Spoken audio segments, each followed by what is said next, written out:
How extreme should I go with paying off debt? Do I have to be miserable for years? Or can I still enjoy a little bit of life? Well, this is going to be an interesting one. Let's get into it. Howdy, Fi guys. I've been on this relentless journey to wipe out my debt over the past couple years. I'm approaching 30 next year, and I've set my sights on financial freedom, but it comes at a cost, of course. A big cost to my happiness and my sense of fulfillment. Gotcha. I used to be all about cars, working on them, customizing them, but that's all on hold now. Even my DIY projects, which used to bring me so much joy, have taken a back seat as I tighten the purse's strings to pay off debt faster. Sacrificing these passions have left me feeling empty, despite my financial progress.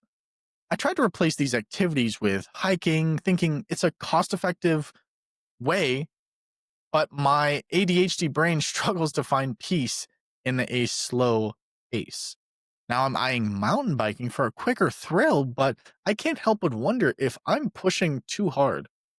Should I allow myself a monthly hobby allowance, or is it better just to endure this feeling of deprivation for another year or two? Hmm. Sure, I see the light at the end of the tunnel the day I finally clear all my debt, but will it bring me the euphoria I imagine, or will it merely be a sigh of relief? The nagging fear persists. What if life throws me a curveball and I'm diagnosed with some terminal disease? Would these years of financial strain would have been worth it? Or could I have spent them living my best life? I'm stuck in the limbo of financial responsibility and personal satisfaction. The struggle is real, and I can't shake the feeling that I might be missing out on life while chasing financial security. From debt or delight, trying to do life right. Hmm. Dominic, I always think whenever I hear these questions is everyone kind of goes either or. It's either I hate my life and pay off the debt, or I love my life and don't pay off the debt. And Yeah. I feel bad that oftentimes whenever we do this, it's like yes and yes. You need to do both simultaneously. Like two things can be true at the exact same time. And I know that our brains don't like that because it's cognitively a deficit to have to run two simultaneous competing ideas, but that's the way that life normally works. It's somewhere in the messy middle. It's not extremes either way. And that's life, right? That's life. I mean, sure, we can dial it up and go all the way to one side, all the way to the other side, right? But usually that's the wrong way. Usually it's not the absolute way where it's like, all right, unless we're in a really dire situation, right? Yeah, that's survival. Those are two different. It's kind of like politics right here in America, Yep. where it's like, I'm going to give you 4 years at this side. Oh, no, you messed it up. I'm going to the exact opposite side for 4 years. Oh, you messed it up.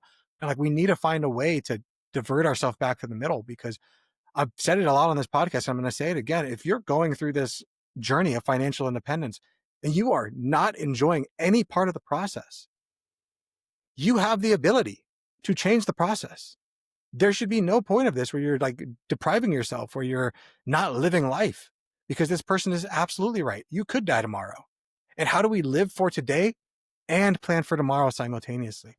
That's the balance. That's the Tao. That's like everything that we're talking about and trying to figure out, like, how do you do that? And that's why there are no solutions, only trade-offs. Everyone gets to choose their own solution. Yep. That's true. That's true. And life's about trade offs. Life is about trade offs. And sometimes, excuse me, sometimes there's decisions we make in life where we can come back. We walk through the door, we can come back through that door and choose a different door, right? But sometimes in life, you walk through a door and you can't turn back. And you have to now live with that decision. Yeah. Yes, you're correct. You could get a terminal illness. It could be, you might have a year or two left. Honestly, I don't know. I might have a year or two left. Chris might have a year or two left. Who knows? Or we might live another 100 years. There might be a huge medical advancement and we might live to be 130. Who knows? Yeah, I hear that all the time. Like, why would I want to save for my future when I could die tomorrow? It's like, yes, that's true. And statistically, You won't. Statistically, you'll be in your 80s working as a greeter somewhere or living on the streets. And I think it's better to just put a little bit of effort in now and live both things simultaneously. So, to our listener or to our writer, first off, I hear you. Debt can feel like a heavy cloud hanging over your life, and it's completely normal to be drained by it. It's even normal to feel trapped by it while you're paying it down. Your feelings like aren't wrong in any way, shape, or form. That's completely normal. I've gone through debt payments. My wife has. Dominic has. We all have. And yeah, it sucks. And you make it through it. Because debt repayment does not equal joy suppression. I don't know where this thought comes in your head of like it's either this or this. But paying off debt is important. And it doesn't mean that your hobbies and your passions have to vanish completely in order for you to pay off your debt. You're not just a number on a spreadsheet. You're a human that needs to feel like they're thriving and growing to be able to stay on the path and continue to move forward. So I really like your idea of setting like a hobby budget. I don't care if it's $50 or $100 a month to do something that lights you up. Because if it lights you up and it's serving you, it isn't a waste of money. It's investing in your mental health and your stability, because debt burnout is real. And I've seen people go through it. And even small little doses of joy can keep you from burning out entirely and basically destroying your whole debt payment plan and resetting yourself way farther back. So this really isn't even a math problem. It's a mindset problem. And the nice thing is we can reframe your mindset around progress. Instead of thinking as a debt repayment as a punishment, see it as clearing your way for your lives to be able to expand. The faster you finish, the sooner you can fully enjoy your passions. But you don't need to pause living until it's completely gone. You can do both together. So I want you to experiment with low-cost alternatives that actually excite you. For me, I like to do hiking.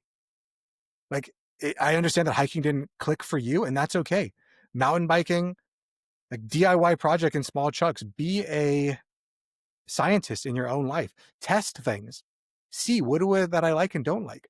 Yeah, cars used to be your hobby, and now because of the budget, I can't do that entirely. Okay, can I play a video game that is like that has to do with it or something? I don't have ADHD, so I can't really talk to that part. And that doesn't mean that ADHD and slow hobbies don't mix, because they do. You just need to be engaged in it.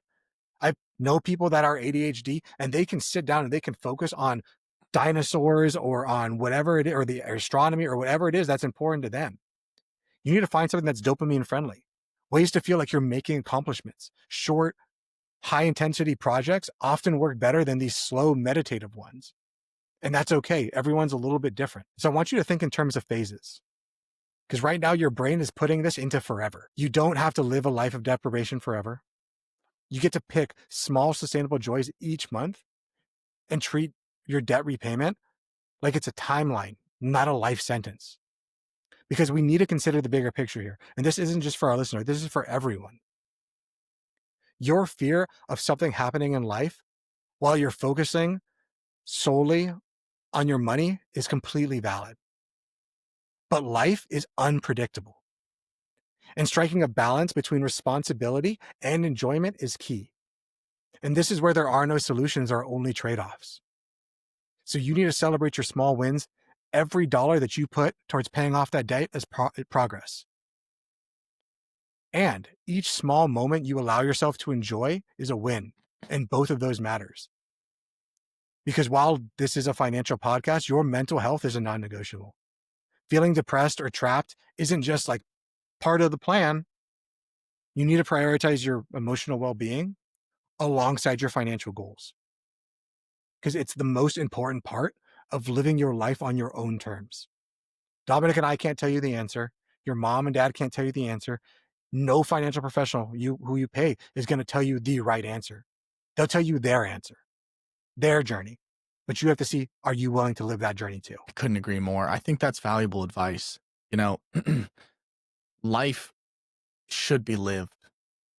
And just because we're in a bad situation doesn't mean that it can't be lived. We just got to find new ways to live. And I love what you're saying, Chris. And from the Five Guys, we wish you the best of luck. We truly do. This video podcast is sponsored by Monzon Wealth. The content in this podcast is for informational purposes only and should not be considered financial advice. We do not endorse specific products or services. Past performance does not guarantee future results. The opinions expressed are those of the host and guests, not the podcast sponsor.